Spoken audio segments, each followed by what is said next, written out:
صرف قرآن ہے، صرف قرآن ہے، صرف قرآن ہے، صرف قرآن ہے۔ اعوذ باللہ من الشیطان الرجیم، بسم اللہ الرحمن الرحیم۔ سورۃ الحج مکیہ، سورہ حج مکی ہے، سوائے ومن الناس من یعبد اللہ 2 آیت کے، یا سوائے ہادان خصمان 6 آیات کے، تو یہ مدنی ہے۔ یعنی من الناس من یعبد اللہ والی آیت 2 وہاں پر مدنی ہے، یا ہادان خصمانے سے لے کر کے اور پھر کیا ہے، ہادان خصمانے سے لے کر کے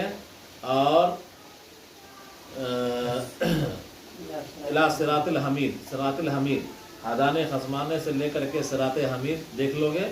تو وہ کیا ہے، مدنی ہے، آ جائے گا اپنی جگہ پر۔ اور اس کے اندر، اس پورے سورے کے اندر 74 75 یا 76 یا 77 یا 78 آیات ہیں، ہے نا۔ بسم اللہ الرحمن الرحیم، اللہ کے نام سے شروع کرتا ہوں جو بڑا مہربان نہایت رحم والا ہے۔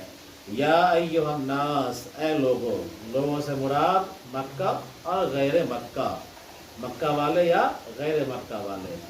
تو اے لوگوں یعنی مکہ والے اور غیر مکہ والے، یا اہل مکہ وغیرہم، اے لوگو، اے مکہ والو یا مکہ کے علاوہ دیگر جگہوں کے رہنے والوں، اتقوا ربکم، اپنے پروردگار سے ڈرو، ای عقابہم بان تطیعوہ، یعنی اس کی سزا سے ڈرو۔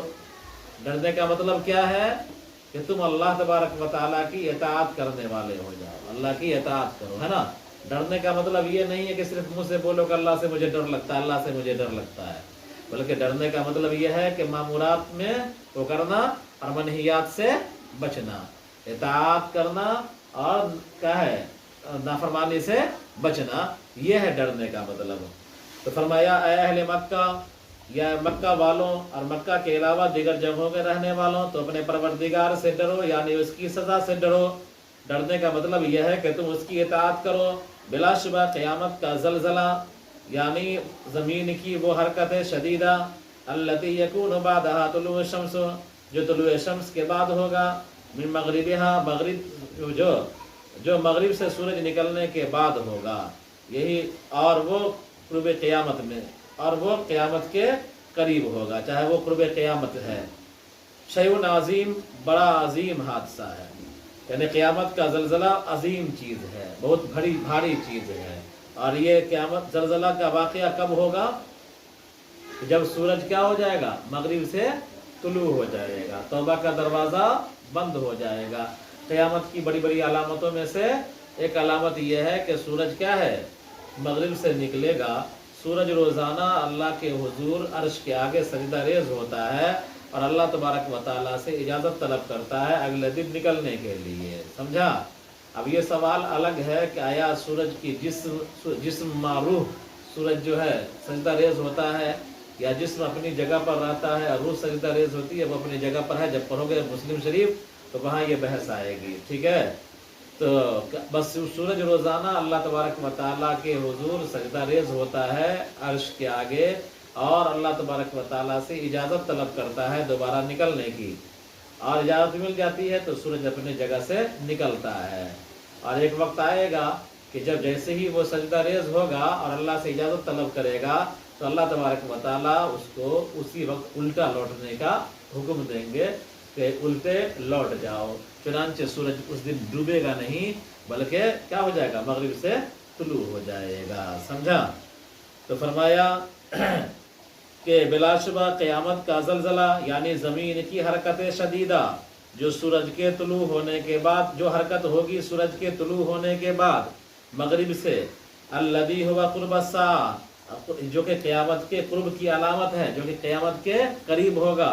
شیء عظیم، بڑا حادثہ ہے، عظیم حادثہ ہے۔ فی اعجاز الناس،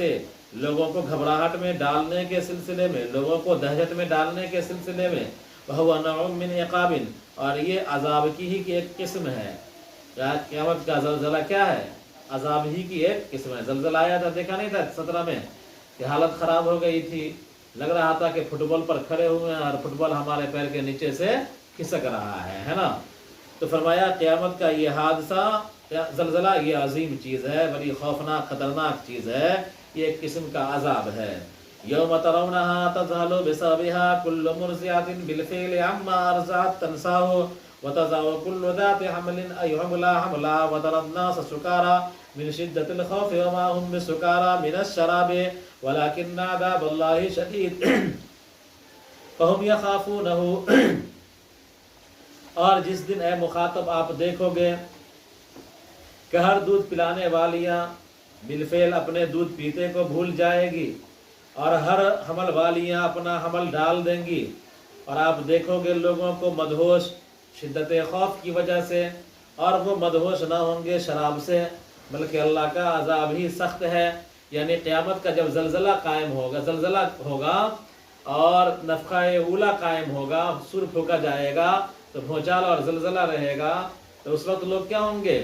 شدت خوف کی وجہ سے لوگ حواس باختہ ہوں گے، نشے میں ہوں گے، ایک دوسرے سے ٹکرا رہے ہوں گے، ہے نا۔ اور یہ نشہ شراب کا نہیں ہوگا، بلکہ یہ نشہ کس کا ہوگا؟ خوف کا ہوگا، ڈر کا ہوگا، ہے نا، ہول کا، قیامت کی ہولناکی کا ہوگا۔ آگے دیکھو، وَلَكِنَّ عَذَابَ اللَّهِ شَدِيدٌ، لیکن اللہ کا عذاب ہی سخت ہے۔ فَهُمْ يَخَافُونَهُ، وہ لوگ اس عذاب سے ڈر رہے ہوں گے، اور ڈرنے کی وجہ سے یوں لگ رہا ہوگا کہ ایک دوسرے سے ٹکرا رہے ہیں، شدت خوف کی وجہ سے نہ ٹھیک سے کھڑے ہو سکیں گے نہ بیٹھ سکیں گے۔ وَنَزَلَ فِي النَّضْرِ بْنِ الْحَارِثِ وَجَمَاعَةٍ وَمِنَ النَّاسِ مَن يُجَادِلُ فِي اللَّهِ بِغَيْرِ عِلْمٍ قَالُوا الْمَلَائِكَةُ بَنَاتُ اللَّهِ وَالْقُرْآنُ أَسَاطِيرُ الْأَوَّلِينَ وَأَنكَرُوا الْبَعْثَ وَإِحْيَاءَ مَنْ صَارَ تُرَابًا۔ اور اگلی آیت نازل ہوئی، وَمِنَ النَّاسِ والی آیت نازل ہوئی نضر ابن حارث اور اس کی ایک جماعت کے سلسلے میں، جس نے کہا تھا کہ فرشتے اللہ کی بیٹیاں ہیں، قرآن پہلوں کی کہانیاں ہیں، اور انہوں نے بعث بعد الموت کا انکار کیا تھا، اور مٹی ہونے کے بعد مردوں کے زندہ ہونے کا انکار کیا تھا۔ یعنی نضر ابن حارث اور یا اسی طرح کا ہے کفار اور مشرکین کی وہ جماعت جو بعث بعد الموت کی منکر تھی، اور فرشتوں کو وہ لوگ خدا کی بیٹیاں قرار دیتے تھے، اور قرآن کو قصہ کہانی کی کتاب، الف لیلہ وغیرہ کی کتاب قرار دیتے تھے۔ اس سلسلے میں آیت نازل ہوئی، وَمِنَ النَّاسِ مَن يُجَادِلُ، اور بعض لوگ وہ ہیں جو اللہ کے سلسلے میں جھگڑا کرتے ہیں بغیر علم کے، اور کہتے ہیں کہ فرشتے اللہ کی بیٹیاں ہیں، اور کہتے ہیں قرآن پہلوں کی کہانیاں ہیں، اور وہ بعث بعد الموت کے منکر ہیں، اور ان کے زندہ کرنے کے جو مٹی ہو چکے ان کے منکر ہیں۔ وَيَتَّبِعُ فِي جِدَالِهِ كُلَّ شَيْطَانٍ مَرِيدٍ، اور وہ اتباع کرتے ہیں اپنے جھگڑے میں ہر سرکش شیطان کی۔ اے متمردن، مرید جو ہے متمرد کے معنی میں ہے سرکشی کرنے والے کے معنی میں۔ وَكُتِبَ عَلَيْهِ قُضِيَ عَلَى الشَّيْطَانِ أَنَّهُ مَن تَوَلَّاهُ أَن يَتَّبَعَهُ فَإِنَّهُ يُضْلِلُهُ وَيَهْدِيهِ إِلَى عَذَابِ السَّعِيرِ، اور شیطان کے سلسلے میں یہ بات طے کر دی گئی ہے، لکھ دی گئی ہے کہ جو شخص شیطان کی اتباع کرے گا، شیطان اس کو گمراہ کر دے گا اور اس کو جہنم کے عذاب کی طرف لے جائے گا، ہے نا۔ تو شیطان کیا ہے؟ کبھی بھلا نہیں چاہ سکتا ہے کسی انسان کا، شیطان ہمیشہ کیا کرے گا؟ شر ہی کرے گا۔ حضرت امیر معاویہ رضی اللہ تعالیٰ عنہ کے زمانے کا واقعہ ہے، حضرت امیر معاویہ رضی اللہ تعالیٰ عنہ کا ایک رات تہجد چھوٹ گیا، امور سلطنت میں مشغول ہونے کی وجہ سے تہجد کی نماز ان کی چھوٹ گئی، سمجھا؟ تو بہت رویا، شیطان نے کیا بولتے ہیں سلا دیا ایک طرح سے، تو بہت روئے، بہت دھوئے، ہے نا، اور اتنا روئے کہ شیطان کو بھی کیا ہو گیا، اللہ تبارک و تعالیٰ نے اس رونے کی وجہ سے زیادہ اجر دیا ہوگا، تو شیطان کو کیا ہو گیا کہ یہ دشمنی ہو گئی کہ ارے اتنا رویا کہ تہجد کی نماز تو ہم چھڑوا دیا، اور رونے کی وجہ سے اللہ میاں تہجد سے زیادہ کا ثواب دے دیا، ہے نا۔ اب کل ہو کر کے شیطان اپنے ٹائم پر آ رہا ہے تہجد کے وقت، اور پیر دبا کر کے اٹھا رہا ہے، اٹھیے تہجد کا وقت ہو گیا ہے۔ حضرت امیر معاویہ رضی اللہ تعالیٰ عنہ نے پکڑ لیا، سمجھا، اور پکڑنے کے بعد پوچھا تو کون ہے؟ تو بولا کہ ہم شیطان ہیں۔ تو ہم کو تہجد کے لیے کیوں اٹھا رہا ہے؟ شیطان اور تہجد کے لیے خیر، سمجھا، تو شیطان اور خیر دونوں جمع نہیں ہو سکتا ہے۔ تو اس نے راز کھولا کہ کل جو آپ کا تہجد چھڑوا دیا تھا اور آپ اتنا روئے کہ آپ کا ثواب بڑھ گیا، تو آج ہم چاہتے ہیں کہ ثواب کم بھی ملے، آپ تہجد پڑھ لیجئے، ہے نا۔ تو شیطان اور خیر دونوں جمع نہیں ہو سکتا۔ شیطان کی جو بھی اتباع کرے گا وہ کیا ہوگا؟ شیطان کی اتباع کرنے والا کو شیطان گمراہی کرے گا۔ آگے دیکھیے، یا ایھا الناس ای اہل مکہ ان کنتم فی ریب شک من البعث فإنا خلقناکم ای اصلکم آدم من تراب ثم خلقنا من ذریته من نطفة منی ثم من علقة وهي الدم الجامد ثم من مزغة وهي لحمة قدر ما يمزغ مخلقة مصورة تامة الخلق وغير مخلقة غير تامة الخلق لنبين لكم كمال قدرتنا لتستدلوا بها في ابتداء الخلق على عيادته ونقر مستانف في الأرحام ما نشاء إلى أجل مسمى وقت خروجه ثم نخرجكم من بطون أمهاتكم طفلا بمعنى أطفالا ثم نعمركم لتبلغوا أشدكم أي الكمال والقوة وهما بين 30 إلى 40 سنة أمنكم من يتوفى يموت قبل بلوغ الأشد أمنكم من يرد إلى أرذل العمر أخصه من الهرم والحذف لكي لا يعلم من بعد علم شيئا قال إكرامة من قرأ القرآن لم يسر بهذه الحالة وترى الأرض هامدة يابسة فإذا أنزلنا عليها الماء اهتزت تحركت وارتفعت ارتفعت وزادت وانبتت من كل زوج صنف بهيج حسن. دیکھیے لمبی آیت ہے کہ اے لوگ، اس میں اللہ تبارک و تعالیٰ نے انسان کی تخلیق سے دلیل پکڑتے ہوئے انسانوں کو سمجھایا ہے کہ جو اللہ تبارک و تعالیٰ بغیر نمونے کے پیدا کرنے پر قادر ہے، مٹی سے پیدا کیا تمہارے ابا آدم کو، تم لوگوں کو پیدا کرتا ہے نطفے سے، وہ اللہ تبارک و تعالیٰ دوبارہ لوٹانے پر بھی کیا ہے؟ قادر ہے. تو فرمایا اے لوگو، اے مکہ والو، اگر تم شک میں ہو، کس سے شک میں ہو؟ باس بعد الموت سے تم شک میں پڑے ہوئے ہو، تم کو یقین نہیں ہے کہ دوبارہ زندہ کیا جانا ہے، تو سنو، ہم نے تم کو پیدا کیا، یعنی تمہارے اصل آدم علیہ السلام کو پیدا کیا مٹی سے. ہر انسان کا خلاصہ آدم علیہ السلام ہے، اور آدم علیہ السلام کو مٹی سے بنایا گیا تھا. تو جہاں بھی قرآن کے اندر آئے کہ انا خلقناکم من تراب، جہاں بھی آئے من تراب مٹی سے پیدا کرنے کا، وہاں اس سے مراد انسانوں کی اصل اور انسانوں کے بابا حضرت آدم علیہ السلام مراد ہوں گے، ہے نا. کہ ہم نے تم کو پیدا کیا، یعنی تمہاری اصل آدم علیہ السلام کو پیدا کیا مٹی سے، پھر ہم نے پیدا کیا ان کی ذریت کو نطفے سے یعنی منی سے، ثم من علقۃ، پھر جمے ہوئے خون سے، ثم من مضغۃ، پھر بوٹی سے، وہی لحمۃ، اور وہ گوشت کا ٹکڑا ہے، قدر ما یمزغ، اتنی مقدار میں جس کو چبایا جائے، یعنی چھوٹا چھوٹا ٹکڑے سے اللہ تعالیٰ نے پیدا کیا. مخلقۃ مصورۃ تامۃ الخلق، کہ مکمل خلقت کی شکل میں، وغیر مخلقۃ، اور ناقص خلقت کی شکل میں، لنبین لکم، تاکہ ہم تمہارے سامنے بیان کریں اپنی قدرت کے کمال کو، لتستدلوا بها فی ابتداء الخلق، تاکہ تم اس کے ذریعے سے استدلال کرو ابتداء خلق کے سلسلے میں، ابتداء خلق کو لے کر کے اور اعادہ خلق پر، ابتداء تخلیق کو لے کر کے تم استدلال کرو اعادہ تخلیق پر، ہے نا. یعنی اللہ تبارک و تعالیٰ نے بتلا دیا کہ تم کو کیسے پیدا کیا، نطفہ، سمجھا، یعنی تمہارے خلاصہ آدم علیہ السلام کو مٹی سے، اور اس کے بعد جو تبادل و تناسل کا سلسلہ ہوا تو کیا ہے کہ شوہر کا نطفہ عورت کے رحم میں آتا ہے، بیوی کے رحم میں آتا ہے، اور وہ نطفہ کیا ہے، لوتھرے کی شکل میں جمتا ہے، پھر لوتھرا گوشت کی شکل میں تبدیل ہوتا ہے، چھوٹی چھوٹی بوٹیوں کی شکل میں، پھر اس میں ہڈیاں چڑھتی ہیں، چمڑے چڑھتے ہیں، نقش و نگار ہوتا ہے، بعض تامل خلقت ہوتے ہیں یعنی مکمل بچہ پیدا ہوتا ہے، بعض ناقص ہو جاتا ہے کہ 9 مہینہ پورنے سے پہلے کیا ہوتا ہے، وہ ختم ہو جاتا ہے. تو یہ جو اللہ تبارک و تعالیٰ خلقت کی کاریگری بیان کیا، پیدائش کی کاریگری، یہ اس لیے بیان کیا تاکہ اپنے پیدائش پر غور کر کے اور تم یہ یقین کر لو کہ جو اللہ تبارک و تعالیٰ بے جان چیز سے تم جیسا انسان پیدا کرنے پر قادر ہے، وہ اللہ باس بعد الموت پر بھی قادر ہے نا. وَنُقِرُّ مُسْتَأْنِفٌ فِي الْأَرْحَامِ، اور نقیر جملہ مستانفہ ہے، اور ہم ٹھہراتے ہیں بچے دانیوں کے اندر جتنا ہم چاہتے ہیں، کیا ہے جو ہم چاہتے ہیں ایک متعینہ وقت تک کے لیے، یعنی کیا ہے بعض مکمل 9 مہینہ، بعض 9 مہینے سے زائد، بعض 9 مہینے سے کچھ کم، جتنا ہم چاہتے ہیں اس نطفے کو ہم ماں کے رحم میں کیا کرتے ہیں، ٹھہراتے ہیں، ہے نا، نکلنے کے وقت تک کے لیے. اور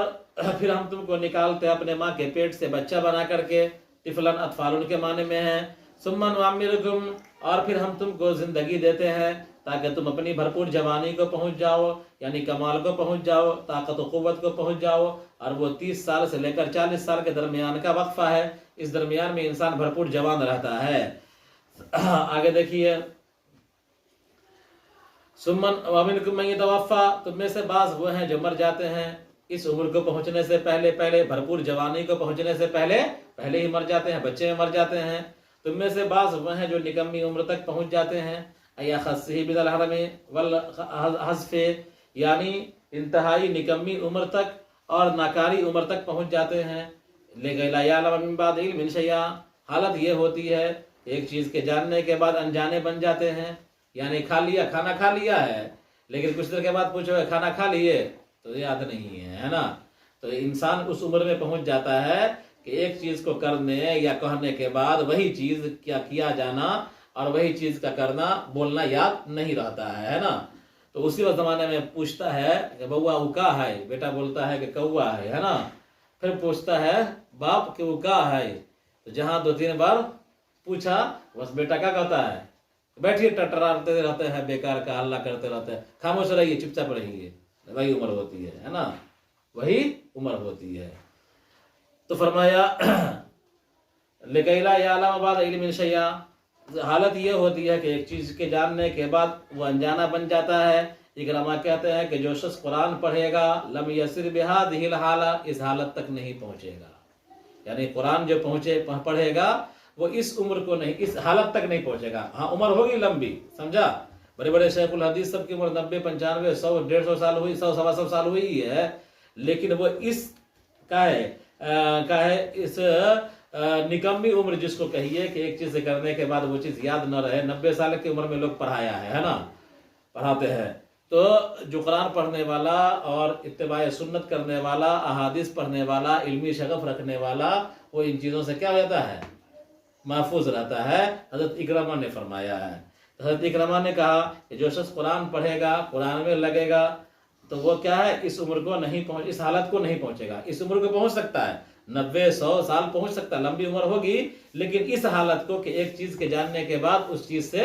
انجان بن جائے، نہ جان سکے، اس حالت کو نہیں پہنچے گا۔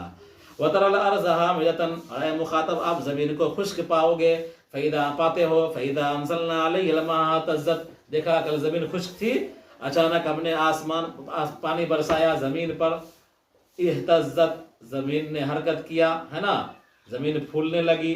وربت، اور زمین پھولی، سمجھا، پانی پڑنے کے بعد مٹی پھولتی ہے نا، اوپر آتی ہے نا، اٹھتی ہے تھوڑی سی، تو زمین حرکت کی اور زمین کے اندر نمو پیدا ہوا اور زمین اٹھی، وَأَنبَتَتْ مِن زَائِدَةٍ كُلِّ زَوْجٍ بَهِيجٍ، اور ہر قسم کی رونق چیزوں کو اس نے اگانا شروع کر دیا ہے نا۔ تو بارش ہونے سے پہلے میدان کیا ہے، چٹیل زمین رہتی ہے، کھیت کھلیان ویران رہتے ہیں، لیکن بارش ہونے کے بعد مٹی پھولتی ہے، اوپر کو اٹھتی ہے مٹی ہے نا، اس کے اندر نمو پیدا ہوتی ہے، صلاحیت پیدا ہوتی ہے اگانے کی، اور پھر اسی مٹی سے کیا ہے، طرح طرح کے پھول، خوشنما رنگ کے پھول نکلتے ہیں، طرح طرح کے گھاس اور سبزے اگتے ہیں۔ تو یہ اللہ تبارک و تعالیٰ کی نشانیوں کو دیکھ کر کے انسان کیا کرے،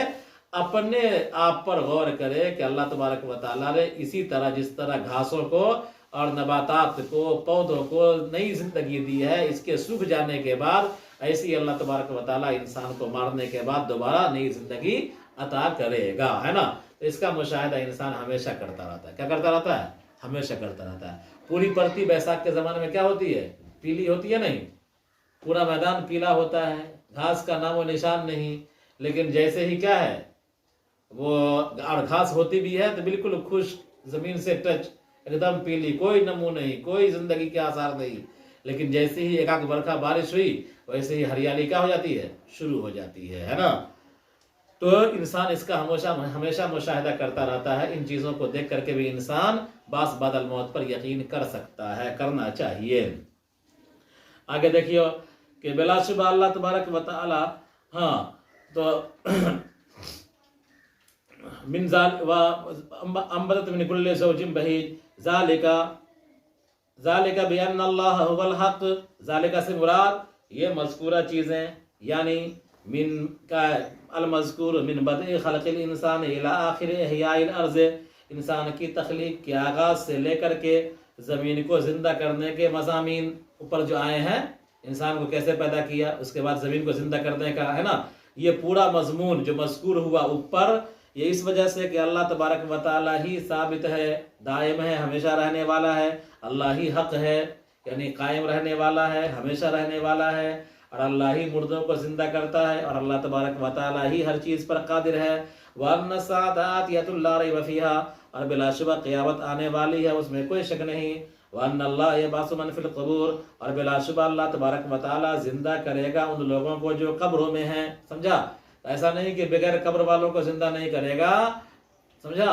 قبر میں جو ہیں ان کو بھی زندہ کرے گا، جن کو جلایا گیا ان کو بھی زندہ کرے گا، جن کو بہایا گیا ان کو بھی زندہ کرے گا، اور جن کو کیڑوں نے کھایا، جانوروں نے کھایا، ان کو بھی زندہ کرے گا، ہے نا؟ تو قبر چکے اس زمانے کا عام دستور تھا، جس زمانے میں قرآن اترا تھا اور قرآن عربوں میں اترا تھا، تو عرب کے لوگ عام طور پر اپنے مردوں کو جلاتے الاتے نہیں تھے، بلکہ قبر میں دفن کیا کرتے تھے۔ تو اسی لیے کہا ہے قبر کا ذکر کیا گیا کہ اللہ تبارک و تعالی قبروں کے مردوں کو کیا کرے گا؟ زندہ کرے گا، ہے نا؟ تو اس کا یہ مطلب نہیں ہے کہ قبر میں جو دفن کیے گئے وہ زندہ کیے جائیں گے اور دوسرے زندہ نہیں کیے جائیں گے، نہیں، بلکہ سارے کے سارے زندہ کیے جائیں گے، سمجھا؟ چھوٹے بچے سے لے کر بڑے بوڑھے سب زندہ کیے جائیں گے، تمام انسان اولین و آخرین کو اللہ تعالیٰ زندہ کرے گا، سمجھا؟ چل تو کھڑا ہو جو۔ تو فرمایا وَمِنَ النَّاسِ مَن يُجَادِلُ وَنَزَلَ فِي أَبِي جَهْلٍ، کتاب نیچے رکھ کے کھڑے ہو جا، وَنَزَلَ فِي أَبِي جَهْلٍ، اور اگلی آیت نازل ہوئی ابو جہل کے سلسلے میں، وَمِنَ النَّاسِ مَن يُجَادِلُ فِي اللَّهِ بِغَيْرِ عِلْمٍ وَلَا هُدًى مَّعَهُ وَلَا كِتَابٍ مُّنِيرٍ لَهُ نُورٌ مَّعَهُ ثَانِيَ عِطْفِهِ أَيْ حَالٌ أي لاوي عنقه تكبرا عن اليمين أي إيمان، والإطف الجانب عن يمين أو شمال ليذل بفتح الياء وضمها عن سبيل الله دينه، له في الدنيا خزي عذاب فقتل يوم بدر ونذيقه يوم القيامة عذاب الحريق أي الإحراق بالنار۔ دیکھیے، اور اگلی آیت نازل ہوئی ابو جہل کے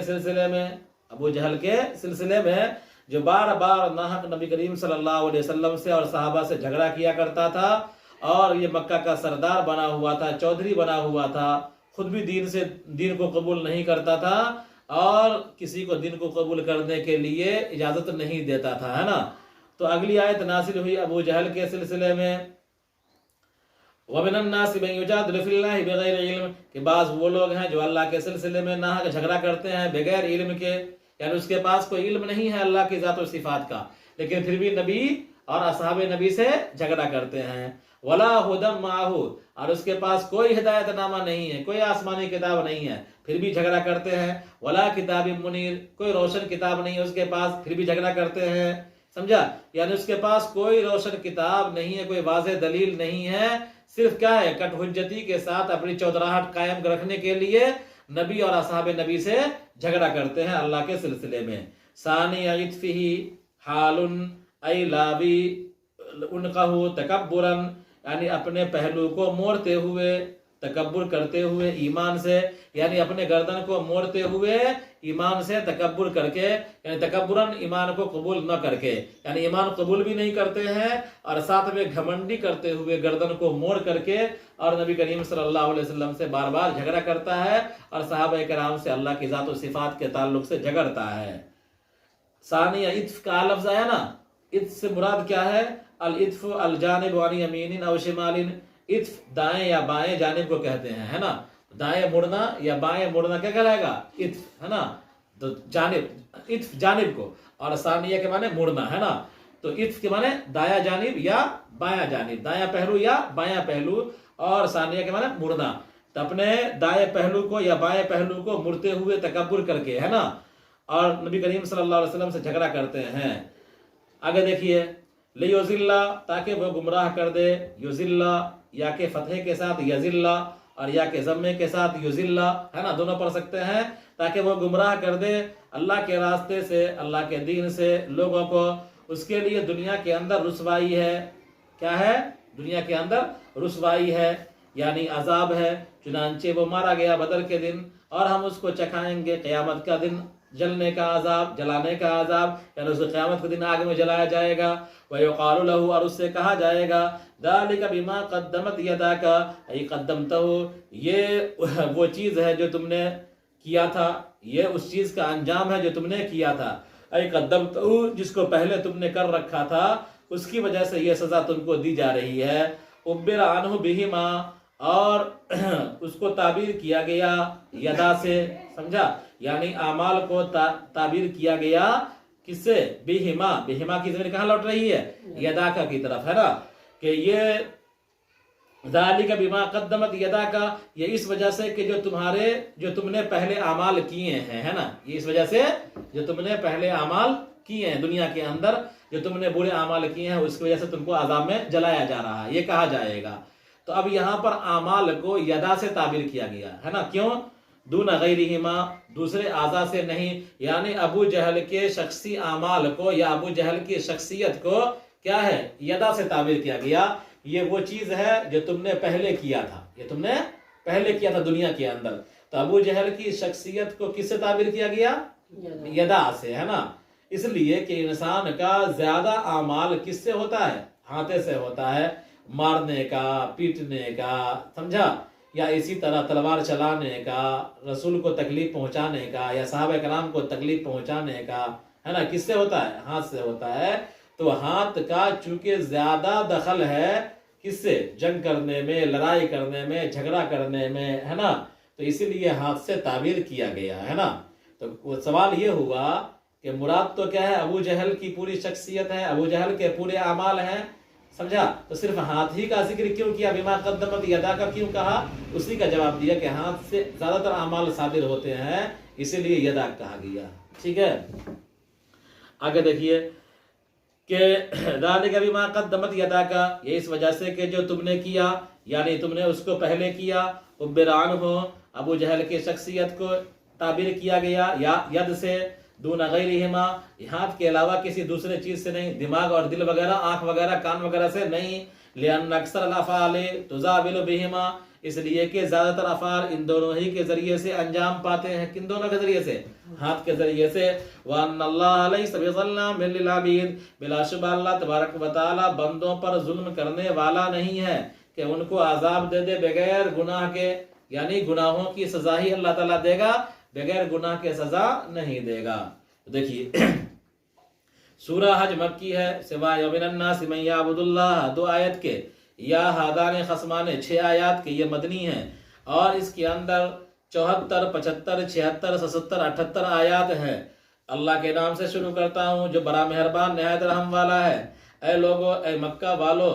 اور غیر مکہ والو، تم ڈرو اپنے پروردگار سے، یعنی اس کی سزا سے ڈرو۔ ڈرنے کا مطلب یہ ہے کہ تم اس کی اطاعت کرو۔ بلا شبہ قیامت کا زلزلہ، یعنی زمین کی حرکت شدیدہ جو سورج کے طلوع ہونے کے بعد ہوگی مغرب سے، کہ جو کہ قرب قیامت ہے، اور وہ بڑی عظیم چیز ہے لوگوں کو گھبراہٹ میں ڈالنے میں، اور وہ ایک قسم کا عذاب ہے جس دن اے مخاطب تم دیکھو گے کہ ہر دودھ پلانے والیاں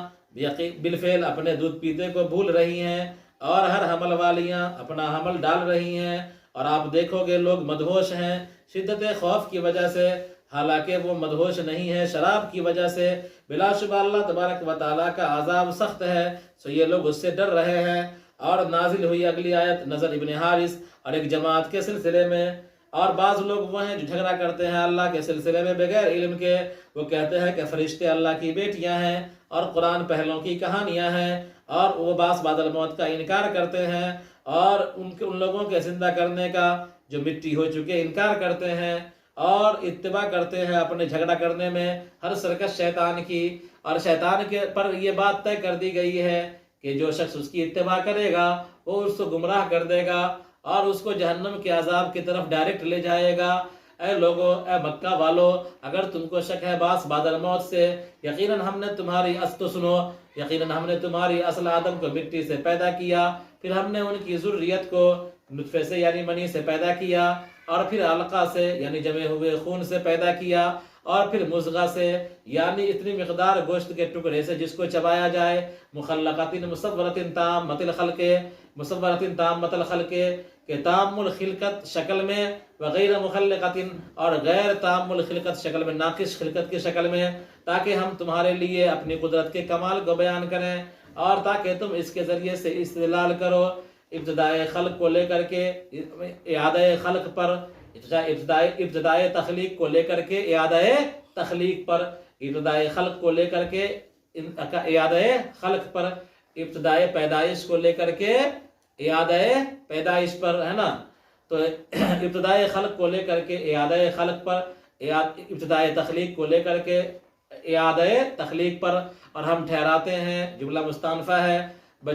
رحموں میں، عورتوں کے رحم میں، ما نشا جو چاہتے ہیں، الی اجل مسمی وقت مقررہ تک کے لیے، یعنی نکلنے کے وقت تک کے لیے، کہ جب بچہ ماں کے پیٹ سے باہر نکلتا ہے اس وقت تک بچے کو ماں کے پیٹ میں ٹھہراتے ہیں نطفے کو، پھر ہم تم کو نکالتے ہیں تمہارے ماں کے پیٹ سے بچہ بنا کر کے، اطفالن کے معنی میں ہے، اور پھر ہم تم کو زندگی دیتے ہیں تاکہ تم اپنے بھرپور جوانی کو پہنچ جاؤ، یعنی کمال کو پہنچ جاؤ، طاقت و قوت کو پہنچ جاؤ، اور وہ 30 سال سے لے کر 40 سال کے درمیان کا 30 سال سے 40 سال کے درمیان کا زمانہ ہے، اور تم میں سے بعض وہ ہیں جو مر جاتے ہیں بھرپور جوانی کو پہنچنے سے پہلے، اور تم میں سے بعض وہ ہے جو نکمی عمر کو پہنچ جاتے ہیں، یعنی انتہائی بوڑھے اور انتہائی ناقص ہو جاتے ہیں، اور حالت یہ ہو جاتی ہے کہ وہ ایک چیز کے جاننے کے بعد انجانے بن جاتے ہیں۔ اکرامہ نے کہا کہ جس نے قرآن پڑھا وہ اس حالت پر نہیں پہنچے گا، اور آپ دیکھو گے زمین کو کہ وہ خشک ہو چکی ہے، پھر اچانک ہم اس پر بارش برساتے ہیں اور زمین حرکت کرتی ہے، پھولتی ہے اور بڑھ جاتی ہے اور اگاتی ہے ہر قسم کی پررونق چیزوں کو، اور یہ مذکورہ چیزیں یعنی خنی انسان کی تخلیق کے آغاز سے لے کر کے اور زمین کو زندہ کرنے کے تک کے مضامین جو اوپر آئے ہیں، یہ چیزیں اس وجہ سے ہے کہ اللہ تبارک و تعالیٰ ہی حق ہے، یعنی قائم ہے، ہمیشہ رہنے والا ہے، اور یقیناً وہی مردے کو زندہ کرتا ہے، اور وہی ہر چیز پر قادر ہے۔ بلا شبہ قیامت آنے والی ہے جس میں کوئی شک نہیں، اور اللہ تبارک و تعالیٰ قبروں میں رہنے والوں کو زندہ کرے گا، اور اللہ تبارک و تعالیٰ زندہ کرے گا ان لوگوں کو جو قبروں میں ہیں۔ اور نازل ہوئی ابو جہل کے سلسلے میں کہ بعض لوگ وہ ہے جو اللہ کے سلسلے میں جھگڑا کرتے ہیں بغیر علم کے، بغیر ہدایت کے جو اس کے پاس ہو، اور بغیر روشن کتاب کے جو اس کے پاس ہو، اور اپنے پہلو کو موڑتے ہوئے، یہ حال ہے، یعنی اپنے گردن کو موڑتے ہوئے تکبر کر کے ایمان سے، اور اطف جانب کو کہتے ہیں دائیں یا بائیں، تاکہ وہ گمراہ کر دے اللہ کے راستے سے، یا کہ ذمے کے ساتھ یا کہ فتح کے ساتھ، لیذل اور لیذل، اور اللہ کے دین سے، تاکہ وہ گمراہ کر دے اللہ کے راستے سے، یعنی اللہ کے دین سے، اس کے لیے دنیا کے اندر رسوائی ہے، یعنی عذاب ہے۔ چنانچہ وہ قتل کیا گیا بدر کے دن، اور ہم اس کو چکھائیں گے جلنے کا عذاب قیامت کے دن، یعنی عذاب آگ میں جلایا جائے گا، اور اس سے کہا جائے گا یہ تمہارے کرتوت کا نتیجہ ہے، یعنی جو تم نے کیا ہے پہلے، اور اس کو تعبیر کیا گیا ابو جہل کے پورے اعمال کو، یا ابو جہل کے ذات کو تعبیر کیا گیا بہما یدا سے دون غیرہما، ید کے علاوہ دیگر اعضاء سے نہیں، ید کے علاوہ دیگر اعضاء سے نہیں، پیر سرڑ نہیں، دل وغیرہ نہیں، اس لیے اکثر اعمال اس سے صادر ہوتا ہے، کس سے؟ دونوں ہاتھ سے۔ اور بلا شبہ اللہ تبارک و تعالیٰ بندوں پر ظلم کرنے والا نہیں کہ وہ ان کو عذاب دے دے بغیر گناہ کے۔